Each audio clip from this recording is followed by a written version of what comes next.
Hello, এখনও রহস্যে আপনাকে স্বাগতম। এমন একটি অনুষ্ঠান যেখানে শুধু অমীমাংসিত রহস্যের কথা হয়। আমি আপনার হোস্ট অভিষেক এবং আজ আমরা ব্রাজিল যাচ্ছি। সমুদ্র সৈকতের জন্য নয়, জঙ্গলের জন্যও নয়, কিন্তু মরো দো ভিনটেম নামে একটি পাহাড়ের জন্য, যেখানে দুজনকে মৃত অবস্থায় পাওয়া গেছে। স্যুট এবং ওয়াটারপ্রুফ কোট পরা অবস্থায় এবং মুখে লেডের তৈরি একটি মাস্ক। এটি এমন একটি প্রশ্ন তুলেছে যার উত্তর 50 বছর পরেও মেলেনি। এটি দ্য লেড মাস্ক মামলার রহস্য, আধুনিক ইতিহাসের সবচেয়ে উদ্ভট, অস্থির এবং সম্পূর্ণ অব্যক্ত মৃত্যুর মধ্যে একটি।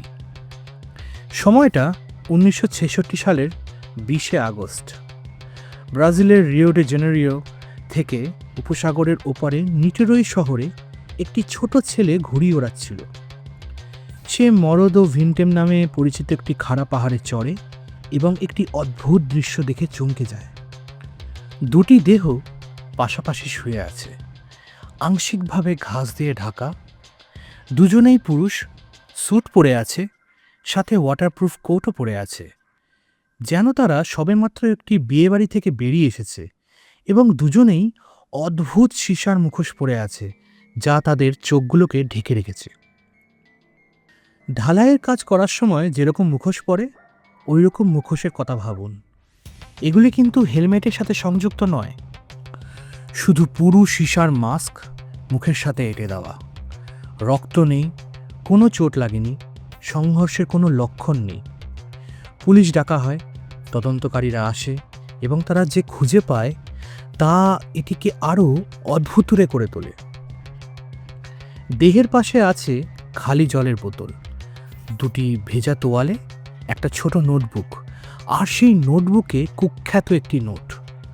তাতে লেখা ছিল, 4:30-এ আপনারা নির্ধারিত স্থানে পৌঁছে যান, 6:30-এ ক্যাপসুল নিন।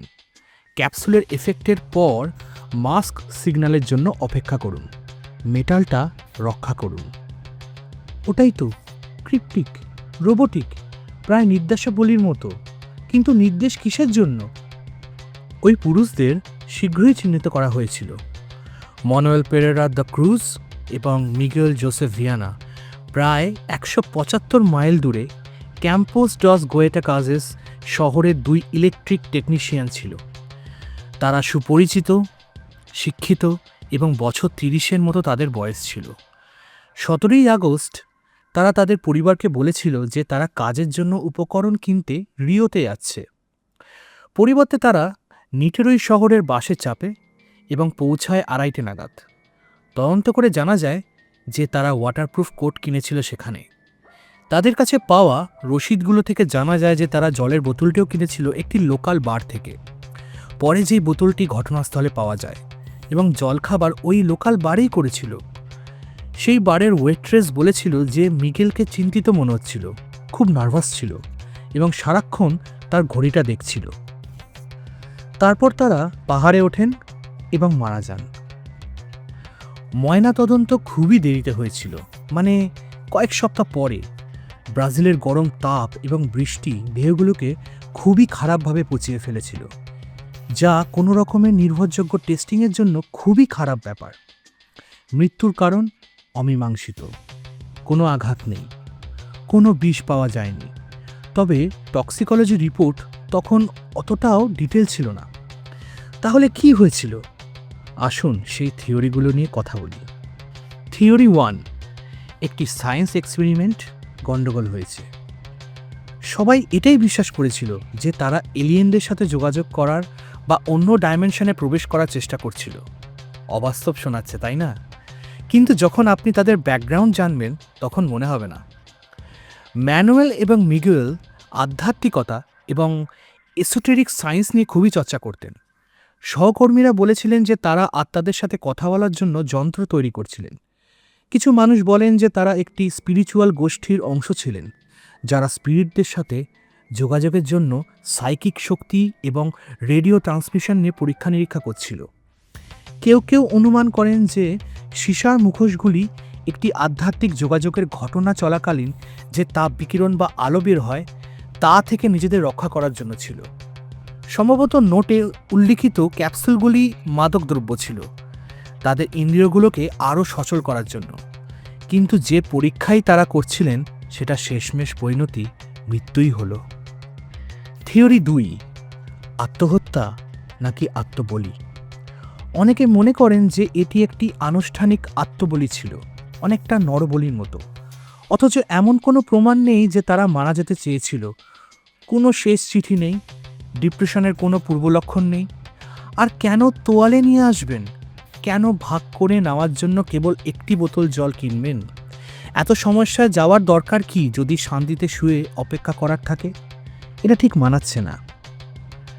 থিওরি 3, তাদের হত্যা করা হয়েছিল। হয়তো কেউ তাদের কসমিক এনলাইটমেন্টের প্রতিশ্রুতি দিয়ে লোভ দেখিয়েছিল। সম্ভবত সেই ক্যাপসুলগুলোয় বিষ দেওয়া হয়েছিল কোনো তৃতীয় মানুষের দ্বারা, যে কখনো চায়নি তারা বাঁচুক। কিন্তু যদি তাই হয়, তাহলে কেন কোনো হাতাহাতির চিহ্ন নেই? এবং কেই বা সারা জীবনের জন্য অদৃশ্য হওয়ার জন্য এই ধরনের কাজ করতে গিয়েছিল? আর সবচেয়ে বড় ব্যাপার হচ্ছে যে সেই ক্যাপসুলগুলোর কোনো খোঁজ মেলেনি, কোনো ওষুধের কৌটো, কিচ্ছু নয়। টক্সিকোলজি রিপোর্টও খুবই অপরিষ্কার দেহ পচে যাওয়ার ফলে। হতে পারে ক্যাপসুলের জন্য হার্ট অ্যাটাক হয়েছে, কিন্তু তাও জানা যায়নি। যদি এটা খুন হয়ে থাকে তবে সেটা টাকার জন্য ছিল না, হয়তো সেই আত্মাদের সাথে যোগাযোগের জন্য। এই কেসটি খোলাই আছে আনঅফিসিয়ালি, কোনো উত্তর নেই, কোনো কনফেশন নেই, মৃত্যুর কোনো কারণ নেই। শুধু দুজন লোক ঘাসের মধ্যে শুয়ে আছে, তাদের মুখের ওপর সীসার মুখোশ, এবং তাদের শেষ মুহূর্ত আজও অজানা। এটা কি সায়েন্টিফিক এক্সপেরিমেন্ট ছিল? এটা কি স্পিরিচুয়ালিটি ছিল? এটা কি সম্পূর্ণ অন্য কিছু ছিল? তা এখনও রহস্য। শোনার জন্য ধন্যবাদ।